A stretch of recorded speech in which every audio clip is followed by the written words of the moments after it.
তোর আমি তালাক দিব। খেয়াল করে শুনেন। 1 তালাক, 2 তালাক, 3 তালাক।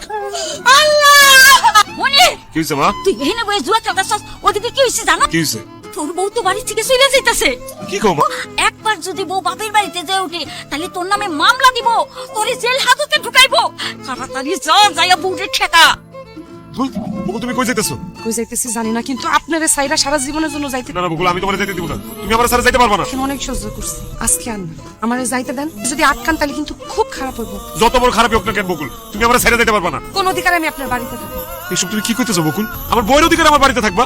আমি আপনার বউ ছিলাম, এখন থেকে আর আপনার বউ না। আপনি নিজে আমারে তালাক দিয়েছেন। তুমি আমারে মাফ করে দাও। এই যে আমি কানে ধরলাম, কানে ধরে উঠবস করতেছি। আমি আর জীবনে তোমার এসব কথা কম নাইছি।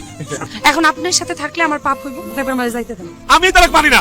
তখন আমার মাথা ঠিক আছে না, আমি রাগের মাথায় তোমার এইসব বলছি। তুমি আমার ছেড়ে যাও না।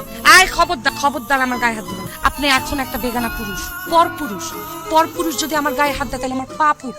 পাপ হইলে হইব, তারপর আমি তোমার যাইতে দিব না বকুল। তুমি চলো আমার সাথে। খবরদার গায়ে হাত দিবেন না, আমি কিন্তু চিৎকার করে লোকজন ডাকবো। যাওয়ানের হইয়া গেছে, তুমি বাড়িতে চলো বৌমা।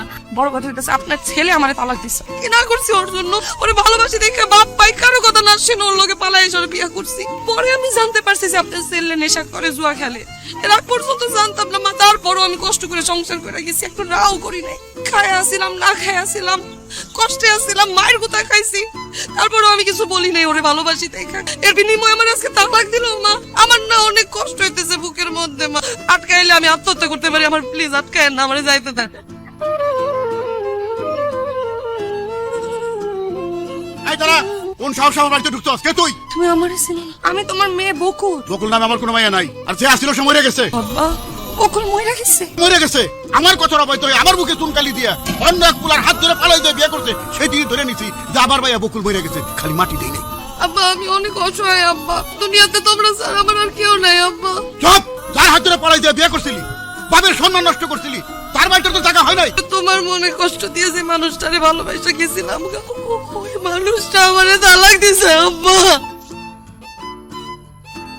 আমারে তালাক দিছে আব্বা। আমি জানতাম বাবার কথার অবাধ্য হইলে তার ফল কি হয়। আরে আরে টের পাবি।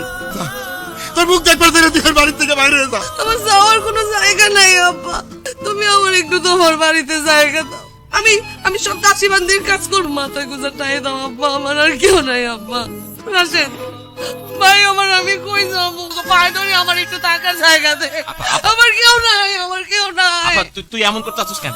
আব্বা তুমি আপারে মাফ করে দাও, ওই আমগো বাড়িতে থাকবো। আপা তুই চল আমার সঙ্গে। দাঁড়া, আব্বা আমি সব করবো, সামনে কই বললে চলবো, কিন্তু আমার মাফ করে দাও আব্বা, আমার মাফ করে দাও।